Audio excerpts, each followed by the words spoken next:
Hey guys, it's Tim here. Just wanted to take a second to remind you about a principle that is taking place in almost every interaction that you have with anyone. I've seen a couple of times this week reminders to me in watching other people interact of how powerful this principle is, but also how unknown it is, how many people aren't aware of it, even though it's going on all around you all the time. And as you're about to see, this is actually an incredibly simple principle.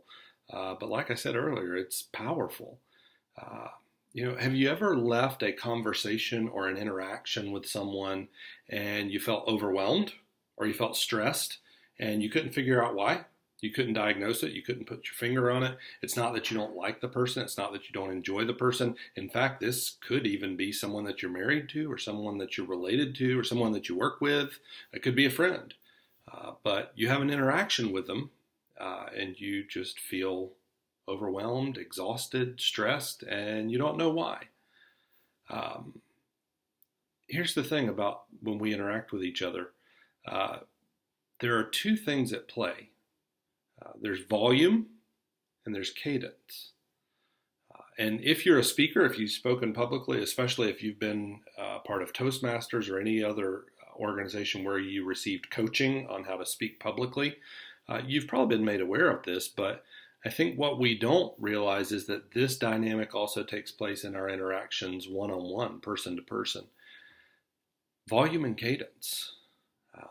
Sometimes the differences are subtle. Sometimes the differences are not so subtle, but it's always just below the surface.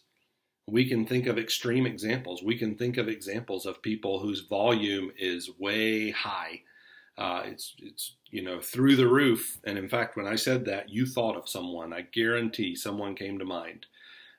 And when you talk to them, you feel like you have to peel yourself off the wall afterwards. Or maybe they always are just barely whispering and it's hard for you to hear them and you would never want to talk to them in a crowded restaurant. Or, there's extreme examples. Cadence is another interesting thing. Cadence is the pace that we use when we talk.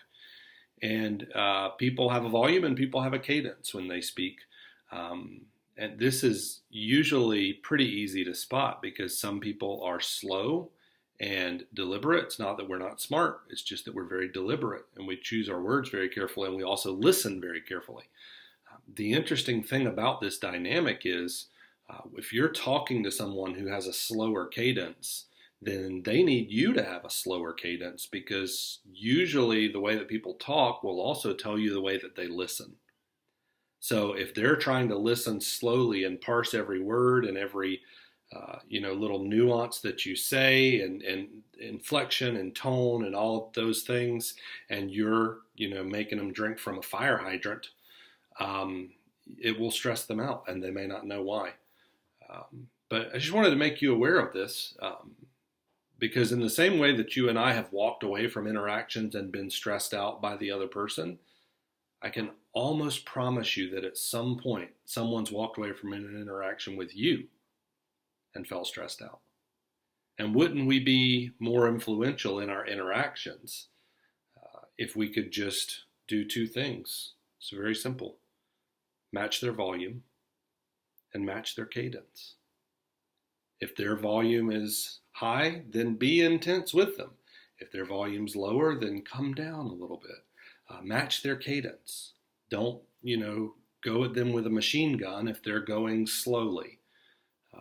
Just do those two things. And I think it'd be really easy for you and I to remove one obstacle in our interactions with other people. And I think that's a great thing for us to do. So thanks for listening. Hope you have a great week. If you want to talk more about this or any other leadership principles or issues, email me at tim@createmomentum.org. Thanks.